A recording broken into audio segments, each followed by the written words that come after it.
और जोहार। आज का ये जो प्रेस कॉन्फ्रेंस है, आज से बीते 2 दिन पहले की घटना सभी लोगों को मालूम है कि उस दिन हमारे साथ क्या हुआ था। बिना हमें सूचना दिए बिना सूचना दिए हमें वहां से, हमारे घर से डिटेन कर लिया गया था और हमें ये रास्ते में बताया गया था कि आपके प्रोटेस्ट के मामले में केस हुआ है। तो मुझे लगा केस हुआ है, मैं जानना चाहती हूँ कि ऑफ कोर्स हम लोग संवैधानिक अधिकार रखने वाले लोग हैं। तो हम लोग जब सवाल किया तो उन्होंने कहा कि आपको बस 1 से 1.5 घंटे के अंदर छोड़ दिया जाएगा। लेकिन 6 से 7 घंटे के बावजूद भी मुझे डिटेन करके रखा गया। अंत में जो विपक्ष की प्रेशर बढ़ने लगी तो मैंने देखा कि वो लोग हमारे पुराने केस, सैमफोर्ड जो आज से 2 महीना पहले केस हुआ था, मेरे में झूठे मुकदमे किए गए थे एसटीएससी के, और सैमफोर्ड के सफाई कर्मी के द्वारा मेरे में झूठे केस करके मुझे रोकने की प्रयास की गई थी, जिसमें मेरे में एसटीएससी का धारा लगा दिया गया था और वहां के बाउंसर के द्वारा भी मेरे पे केस किया गया था। तो मैं एक बात बताना चाहती हूँ कि 18 अगस्त को हमें एसटीएससी केस में बेल मिल चुकी थी।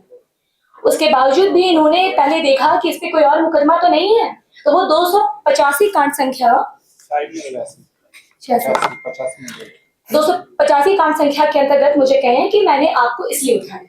सबसे पहला सवाल मैं करना चाहूंगी कि ऐसा कौन सा संविधान है जिसमें विदाउट नोटिस किए, विदाउट वारंट दिए आप किसी भी व्यक्ति को उठा सकते हैं। सबसे पहली बात तो यही है ना कि आप कहीं ना कहीं हमारे उस सपने को रौंदने का काम करते हैं, युवाओं की आवाज को दबाने का काम करते हैं। युवा बोलना सीख गया तो आप लोगों को प्रॉब्लम हो रही है, झूठे झूठे एफआईआर कर देते हैं। और मैं सबसे पहले एक बात बोलना चाहूंगी, सदर थाना प्रभारी जो उस दिन झूठे स्टेटमेंट दिए मेरे तबियत खराब हो जाने के बाद, वो कहते हैं कि अमीषा प्रसाद एक छात्र नहीं है, अमीषा प्रसाद एक संगठन की फाउंडर है। तो उनसे एक बात मैं कहना चाहूंगी कि क्या छात्र वही होते हैं जो स्कूल से घर, कॉलेज से घर और घर से कॉलेज है? आज हमारे झारखंड की तमाम लोग जो आज स्विगी में नौकरी करते हैं, जोमेटो में नौकरी करते हैं, ना जाने कितने सारे पार्ट टाइम काम करते हुए काम कर रहे हैं। तो मैं बताना चाहूंगी कि मैंने संगठन बनाया 2023 के एंड में। बताना चाहूंगी मैं संपूर्ण संकट मोचन फाउंडेशन की फाउंडर हूँ और मैंने इसका जो क्या बोलते हैं शुरुआत किया था वो 2023 में शुरू किया है मैंने। और उसके बाद 2 साल के बाद मेरी ग्रेजुएशन कंप्लीट होती है। तो जब मैं एग्जाम देने के लिए जाती थी तो मैं डायरेक्टर बनकर जाती थी कि स्टूडेंट बनकर जाती थी, ये मैं कुलदीप सर से पूछना चाहूंगी। आप लोग यहाँ पे झूठे बयान देकर सोचते हैं कि युवाओं को दबा देंगे, दबने वाले में से नहीं। एक और बात मैं बताना चाहूंगी, मुझे एक्चुअली पहले से कोई आइडिया नहीं था सर कि मेरे में प्रोटेस्ट में भी 2 केस हुए हैं। मुझे कोई आइडिया नहीं था। मुझे कहा गया बेटा आप पे कोई केस नहीं है, आपका सैमफोर्ड वाले मामले में उठाए हैं। मुझे दूसरा दिन प्रभात खबर का एक न्यूज में मैंने पढ़ा कि 14 नामजद केस है जिसमें अमीषा प्रसाद का भी नाम है। एक दिन पहले मैं प्रतिमा दीदी की मदद करती हूँ, दूसरे दिन मुझे पुलिस उठाती है, शाम तक बोलते हैं कि सैमफोर्ड का मामला है, अगले दिन मेरे पेपर में नाम आता है। तो ये साबित होता है कि प्रशासन जो यहाँ पे कर रही है वो क्या कर रही है, गुमराह करने का प्रयास कर रही है। मेरे पे एक केस नहीं किया गया है। शहबाज आलम जी के द्वारा मेरे पे एक केस किया गया कि मैं दंगा फैला दी, मैंने मारपीट करा है, और एक अंचल अधिकारी की तरफ से केस किया गया। तो 2 केस हुए हैं, 2 केस फॉल्स केस है, मुझे पता है। अब मुझे डर नहीं लग रहा है कि मैं इस प्रोटेस्ट में मेरे पे एक और 2 केस हो गए। बस मैं ये बताना चाहती हूँ कि जिस तरह से मुझे बिना बताए उठाया गया, ये कौन सा संविधान में लिखा हुआ था? आप घर आते हैं, बिना परमिशन का उठाते हैं, बेटा मुन्नी बाबू सोना चांदी करते हैं, मुझे लेके जाते हैं, मैं भूखे प्यासी थी, वहां लेके जाने के बाद कहते बैठिए, 6-7 घंटे हो जाते हैं, मेरी वॉमिटिंग होने लगती है। तो आप लोगों को लगता है कि लड़की का प्रॉब्लम है, सीधा उसको घर छोड़ते हैं। आप लोग मुझे मीडिया के सामने नहीं आने देते, आप लोग कह देते हैं, कुलदीप सर जो है वो स्पष्ट मुझे कह रहे थे कि मीडिया के सामने भी कुछ मत बोलिए। क्यों बोले थे वो मुझे, ताकि मेरे जाने के बाद वो बोल सके कि अमीषा प्रसाद को मैं नोटिस देने के लिए बुलाया था। वो जिस नोटिस की बात कर रहे हैं वो सीधा का सीधा झूठ बोले हैं। मैं बताना चाहूंगी आपको, जिस नोटिस की बात की है उस नोटिस का जवाब मैंने उनको दे चुका था, और जब मैंने उनको जवाब दे चुका था तो वो फिर अपनी बचाव के लिए क्यों बोले? पढ़े लिखे लड़की हैं हम लोग। 285 कांड संख्या का जिक्र किया था उन्होंने, इसमें बेल नहीं मिली है, लेकिन नो कॉर्सिट भी लगा हुआ नहीं है। लेकिन आज मेरे वकील ने मुझे पेपर दिया कि आपको जेल नहीं हो सकती है। लेकिन बताना चाहूंगी कि ये जो पेपर है जी, इसका जवाब मैंने बकायदा उनके थाने में जाकर दिया है। निकालिए ना जी आप सदर थाना के सीसीटीवी निकालिए फुटेज।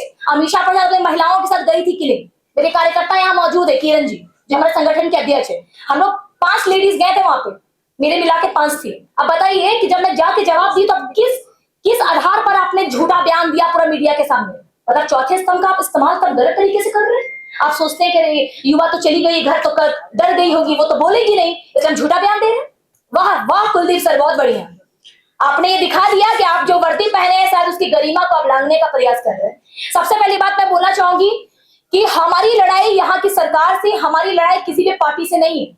सबसे क्लियर मैं करना चाहती हूँ कि हमारी लड़ाई किसी भी समुदाय, किसी भी पार्टी पॉलिटिक्स के जुड़े लोगों से नहीं है। हमारी लड़ाई और भ्रष्टाचार से है, जो दीमक बनकर हमारे सपनों को रौंदने का काम कर रहे हैं। और जब हम जैसे युवा जब आज बोलना सीख गए, जगाना सीख गए, तो लोगों को लगता है कि इसका तो एक ही काम है। मैं एक और बात कहना चाहूंगी सैमफोर्ड के बारे में। उन्होंने कहा मुझे अमीषा प्रसाद सैमफोर्ड में तोड़फोड़ की थी। पूरे प्रेस कॉन्फ्रेंस, जितने भी मीडिया भाई बंधु हैं, मैं आपसे विनम्र निवेदन करती हूँ, आप लोग पूरा ऑडियो खंगालिए और सीसीटीवी मांगिए सैमफोर्ड का। अगर अमीषा प्रसाद 1000 रुपए का भी क्षति पहुंचाई होगी सैमफोर्ड अस्पताल के अंदर, तो मुझे फांसी के सूली पर चढ़ा दीजिए, हंसते हंसते चढ़ जाएंगे। ना मैंने गाली दिया, ना मैंने मारा, बस एक गरीब की आवाज बनी, उसमें भी लोगों को प्रॉब्लम होने लगी, झूठे मुकदमे कर दिए, मैंने इंफॉर्मेटिव तक डाला है।